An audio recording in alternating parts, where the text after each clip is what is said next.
L'église! Cria-t-elle à Guillaume. Ils y entrèrent en courant sous le regard désapprobateur des bigotes en prière. Avec un peu de chance, ce lieu d'asile qu'était l'église Saint-Pierre les arrêterait. Effectivement, les hommes s'arrêtèrent net sous la voûte du portail, cherchant leur proie dans la pénombre. Mais ensuite l'homme en noir, d'un geste de la main, ordonna aux trois autres de remonter les allées. Cécile et Guillaume tentaient tant bien que mal de calmer leur respiration. Ils s'étaient tapis derrière une colonne du transept de gauche, non loin de la porte de la sacristie. À deux pas, des enfants endimanchés faisaient la queue pour passer au confessionnal. Ils se lancèrent un regard désespéré. Ils étaient faits comme des rats s'ils restaient ici. Le rouquin, dague au poing, avait atteint le transept de droite. Il contournait à présent le vieux baptistère de pierre. Dans un instant, il traverserait le chœur et les apercevrait. Cécile, à court de prière, murmura un Adieu, Guillaume, avant de cacher son visage contre l'épaule de son compagnon. Pourtant un miracle se produisit. Une petite vieille, en se levant, fit tomber sa chaise. Le bruit sembla se répercuter sur les vieux murs de pierre, détournant l'attention des quatre hommes suffisamment longtemps pour que les deux jeunes gens puissent filer vers la sacristie. Ils s'engouffrèrent dans la petite pièce, surprenant les enfants de chœur qui s'habillaient pour les vêpres. « Y a-t-il une autre sortie ?» leur demanda anxieusement Guillaume. Le plus dégourdi des deux, un petit brin ébouriffé, tendit le doigt vers une porte minuscule en rajoutant un « Faut pas aller par là, c'est l'entrée du curé », dont ils ne tinrent pas compte. Ils s'y précipitèrent. Mal leur en prit, car ils se retrouvèrent tout à coup sur le promenoir du cloître de l'abbaye qui jouxtait l'église. Un vent de panique parcourut aussitôt les religieuses qui s'éparpillèrent en criant à la vue de deux hommes dans leur sanctuaire. « Il faut sortir de l'abbaye !» s'écria Guillaume, en regardant nerveusement autour de lui. « Si je suis pris ici, ce n'est pas la prison qui m'attend, mais l'échafaud. Pas question de revenir dans l'église. Le potager est par là, » répliqua Cécile en montrant, derrière les arcades du cloître, les allées tirées au cordeau du jardin. Si nous arrivons au fond, nous sauterons le mur. La cloche de l'abbaye se mit à sonner à la volée pour prévenir les résidentes de l'intrusion d'inconnus, tandis que les deux jeunes gens couraient à perdre haleine vers le mur d'enceinte. Ils croisèrent une vieille sœur qui, armée d'un râteau, tenta de leur barrer le passage. Mais effrayée par la grande taille de Guillaume, celle-ci jugea plus prudent de lâcher son arme et partit à grandes enjambées, ses jupes relevées à deux mains. Ils atteignirent enfin le mur, le cognant rageusement des poings, impuissants devant sa hauteur. Reprenant leur course, ils se tournèrent alors vers le poulailler et la soue à cochons, mais sans plus de succès. Près du colombier, ils trouvèrent enfin une partie du mur éboulée. Guillaume, à bout de souffle, aida Cécile à y grimper, puis s'arrêta dans un équilibre incertain devant la pente caillouteuse du coteau, presque à pic, qui les attendait de l'autre côté. Déjà les sœurs les plus hardies, escortées de quelques vieux prêtres, se précipitaient pour les déloger. Dans quelques minutes, tout Montmartre serait sur les dents. Il fallait faire vite. « Saute !» cria Guillaume, tandis que Cécile, sujette au vertige, s'accrochait à lui en faisant nom de la tête. En désespoir de cause, il la prit à bras-le-corps et sauta avec elle. Ils tombèrent durement, puis roulèrent jusqu'au bas de la pente, entraînant les cailloux avec eux. Cécile se releva aussitôt, cherchant la chaussure et le bonnet qu'elle avait perdu dans sa chute. Elle aperçut alors Guillaume qui paraissait sonner. Comme roulé en boule, il se tenait le bras, et Cécile vit que sa manche déchirée laissait apparaître une grosse entaille. Elle l'aida à s'asseoir, puis tâta avec angoisse une énorme bosse qui pointait sur son crâne. « Il faut nous en aller, dit-elle en le forçant à se lever. En le soutenant, elle le conduisit derrière une haie à l'abri des regards. Le cœur au bord des lèvres, il se laissa glisser à terre, puis secoua la tête comme pour dissiper l'éblouissement qui lui brouillait la vue. Tandis qu'au-dessus d'eux, les nonnes agglutinées près de la faille hurlaient au sacrilège, impuissantes, et demandaient réparation à Dieu. « Et de 5, fit Guillaume en fermant les yeux. Nous venons de violer l'enceinte d'un couvent. Nous sommes vivants, c'est l'essentiel, dit Cécile en regardant son bras, les sourcils froncés. Malibourg aura une attaque quand il verra ce que j'ai fait de sa relique. Se prit à rire Guillaume en remontant sa manche tachée de sang. Cécile se mit à genoux, puis tira de sa poche son mouchoir propre pour lui faire un pansement de fortune. « C'est vrai que c'est bon d'être en vie !» s'écria Guillaume dans un éclat de rire. Il la prit brusquement par le cou pour la serrer contre lui. Elle protesta par un « Monsieur Guillaume » indigné, qui fit monter d'un cran son hilarité. Trêve de balivernes, dit-elle, en s'asseyant à son côté. Ils ont le poison et ils vont sûrement nous attendre au pied de la butte. Il n'y a que 2 chemins pour aller à Montmartre, tous 2 faciles à surveiller. Brusquement dégrisé, Guillaume enleva son bras des épaules de sa compagne. Malibourg pourrait sans doute nous aider, fit-il, mais il nous attend à la taverne. Ou alors, il a eu vent de nos exploits, compléta la jeune fille, et il est déjà redescendu en se disant que les blancs-becs de notre espèce n'attirent que des ennuis aux comédiens en mal de respectabilité. Possible. Mais descendons tout de même. Nous pourrons peut-être passer et retourner chez Malibourg. Chapitre 16. Ce mercredi à 22 h, le roi s'en fut souper chez la reine en petit couvert dans l'inquiétude la plus grande. La dauphine, après 24 heures de douleur, n'avait pas mis son bébé au monde. Beaucoup commencèrent à penser que la mère et l'enfant étaient perdus et tous se préparèrent à une seconde nuit blanche. Le public ce soir était silencieux. Les courtisans, qui profitaient d'ordinaire du repas pour attirer l'attention du roi et présenter leurs requêtes, préféraient se taire prudemment devant l'air soucieux du monarque. Pauline, debout au second rang devant la reine, était elle aussi morte d'inquiétude, bien que pour d'autres raisons. Elle ne savait, hélas, rien de nouveau à part que, curieusement, l'absence de Guillaume n'avait pas été signalée à ses supérieurs. Pauline regarda la reine qui, pour tromper son angoisse, s'empiffrait de pralines sans dire un mot. À côté d'elle, Élisabeth étouffa un bâillement, puis la poussa discrètement du coude. Dans l'assistance, Silver cherchait à attirer son attention.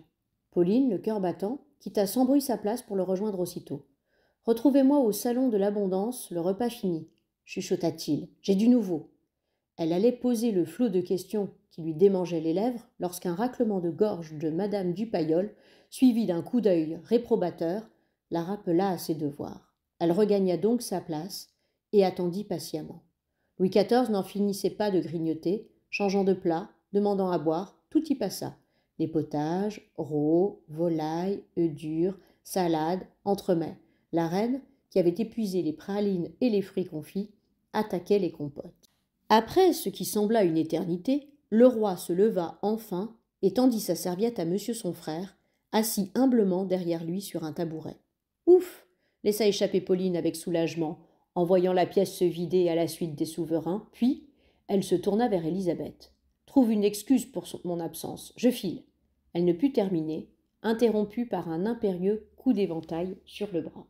Pauline et Élisabeth se retournèrent vivement, puis plongèrent aussitôt dans une révérence. Madame la duchesse du Mail-Beaubourg les toisait avec un rien de mépris. « J'aurais un service à vous demander, mademoiselle. »« Avec plaisir, madame la duchesse, » répondit Pauline sur une nouvelle révérence. « Méfiance, se dit-elle. La duchesse était connue comme une des pires intrigantes de la cour. Son immense fortune et ses relations avec les grands du royaume en faisaient un personnage d'autant plus redoutable. « Vous êtes la dernière arrivée dans la maison de la reine, je crois. » Pauline acquiesça, attendant la suite avec curiosité. « Vous êtes de plus de bonne, mais de petite noblesse. » Elle appuya sur « petite » pour bien faire comprendre à Pauline son insignifiante naissance. La jeune fille subit l'humiliation sans broncher, s'attendant de plus en plus à un traquenard. Puis la duchesse, tout en jouant de son éventail, expliqua du bout des lèvres. La grande mademoiselle cherche à établir une de ses filleules à la cour. Les bonnes charges sont rares, vous le savez. Elle vous demande donc de lui vendre la vôtre. Pauline, prise au dépourvu, ne sut que répondre. En fait, reprenait la duchesse avec un rire mauvais, on ne vous le demande pas, on vous l'ordonne. Vous n'auriez pas l'audace de refuser cela à la cousine germaine du roi. Pauline lança un regard affolé à Élisabeth. Si elle vendait sa charge, elle devrait quitter la cour.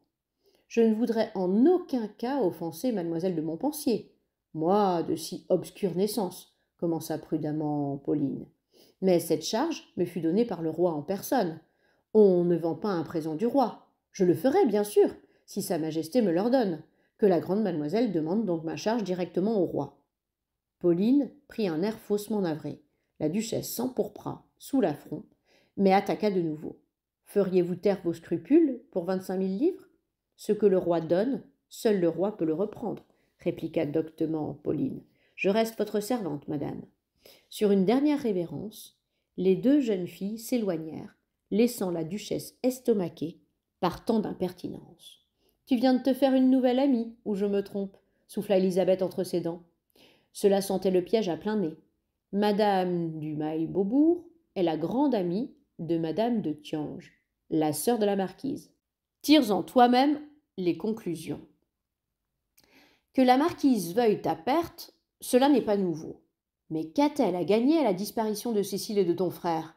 Silver me l'apprendra peut-être, fit-elle en la quittant. Lorsqu'elle arriva au salon de l'abondance, Silver l'attendait déjà. Venez par ici, nous serons tranquilles, dit-il en lui montrant la pièce en travaux qui s'ouvrait sur le salon.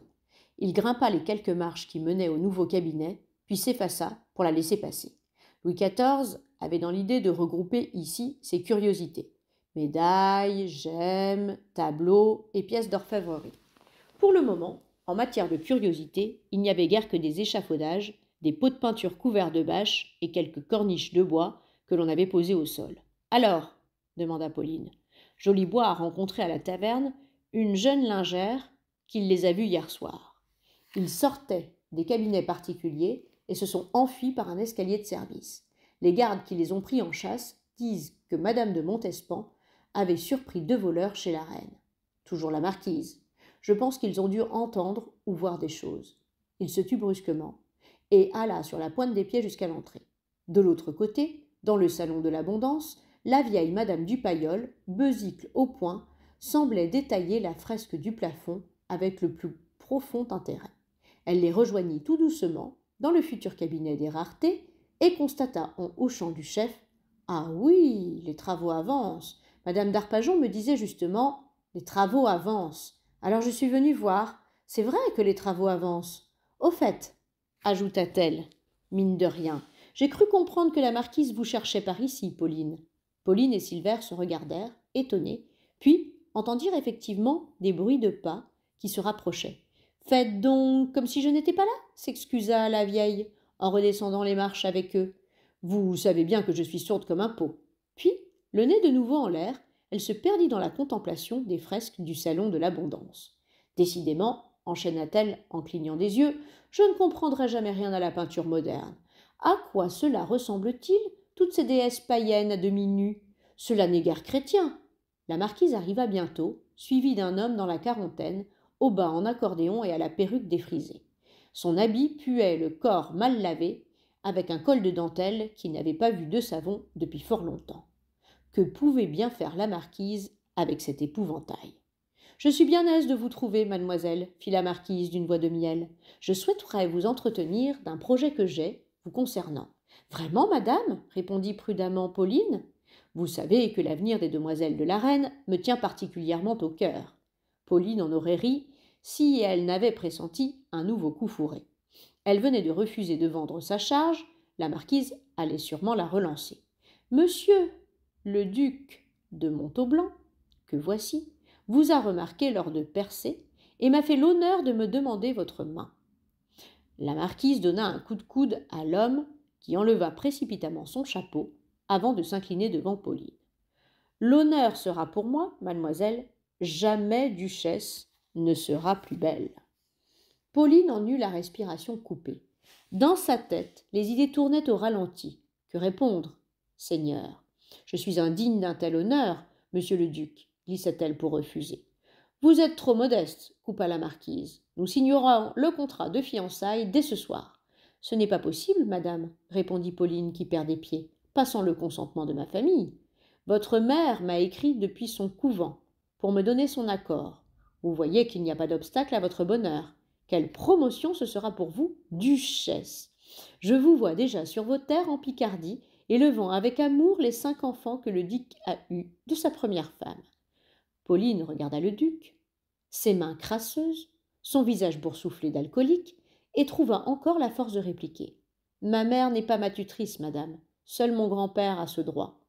Qu'avez-vous donc à rechigner à la fin? Je vous offre un duc, et vous n'êtes pas contente? Madame, je ne puis l'accepter, s'affola Pauline, des sanglots dans la voix. La marquise, qui sentait la curée proche, sonna la Lalie. Vous ferez un effort, ma chère, ou vous pourriez bien finir au couvent avec votre mère. Pauline vacilla. Plutôt la mort que le couvent, pensa-t-elle, en fermant les yeux. Sa mère vivait retirée du monde depuis maintenant 7 ans. Chaque visite au parloir était une torture pour Pauline.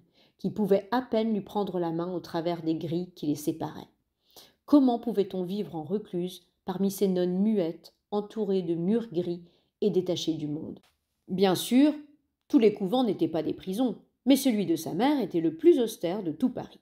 De toute façon, reprit Pauline au bord des larmes, la chose est impossible. Je suis déjà fiancée. Comment?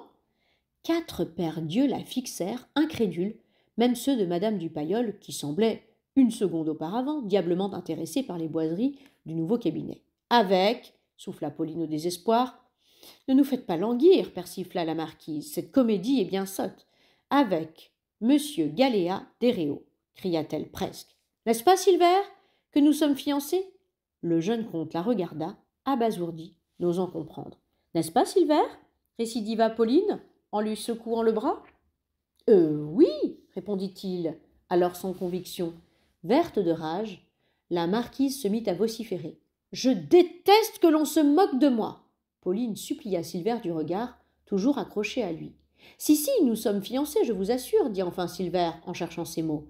Cela s'est fait si soudainement que j'ai du mal à m'y faire.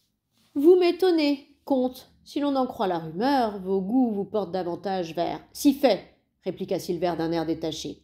Mais je suis le dernier de ma lignée, et ma mère me tanne pour que j'aie des héritiers rapidement. Alors, mademoiselle ou une autre, ajouta-t-il, morose à souhait, en désignant Pauline du menton. Votre mère sait-elle que votre fiancé n'a pas de dot? Silver contempla distraitement ses ongles, puis soupira. C'est ennuyeux, je vous l'accorde, mais mademoiselle de Saint-Béril n'est point trop vilaine, cela compense. Cela ne se fera pas, croyez-moi, rugit la marquise. Je demanderai à la reine, dont vous dépendez, d'y mettre bon ordre. Mais, paniqua Pauline, avant de mentir effrontément, nous avons l'accord de la reine. Le pauvre Silver l'écouta s'enferrer, avant de confirmer de la tête. Il fallait gagner du temps. Vous mentez, jurez sur la croix si vous l'osez, ordonna la marquise hors d'elle. Pauline s'affola. Jurer sur la croix était trop grave. Elle allait s'avouer vaincue lorsque la vieille du Paillol, sortant du cabinet des curiosités, la percuta. Oh, pardon, ma petite Pauline, je ne vous avais pas vue, je regardais en l'air, s'excusa-t-elle. Ce n'est rien, madame. Comment? Fit la vieille, sa main encore née derrière son oreille. Ce n'est rien, hurla Pauline. Comment? Un début de fou rire hystérique commençait à gagner Pauline, mais la vieille, qui s'incrustait, continua en hochant du chef, comme si la nouvelle était d'importance.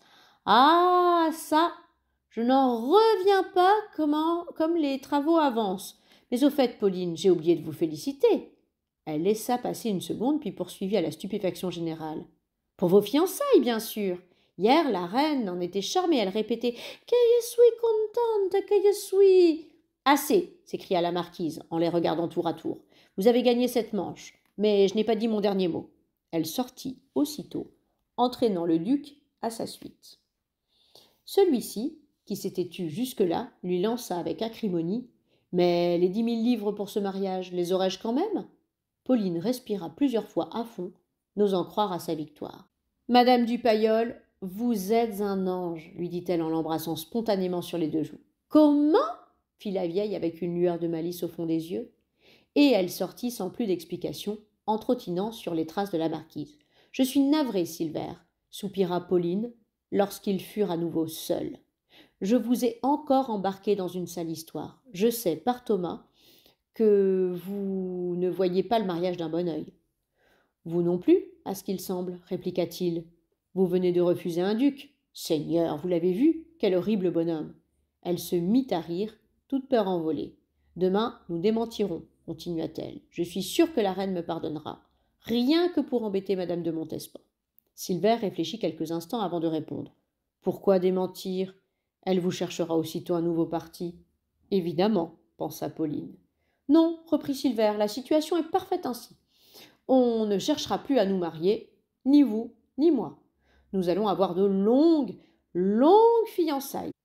Vous avez raison. Il nous faudra bien quelque temps avant de comprendre que nous n'avons pas d'avenir ensemble. Disons que nous nous séparerons dès que l'un de nous aura trouvé chaussure à son pied. Cela vous va-t-il? Pauline acquiesça avec une courbette, puis prit le bras qu'il lui tendait cérémonieusement.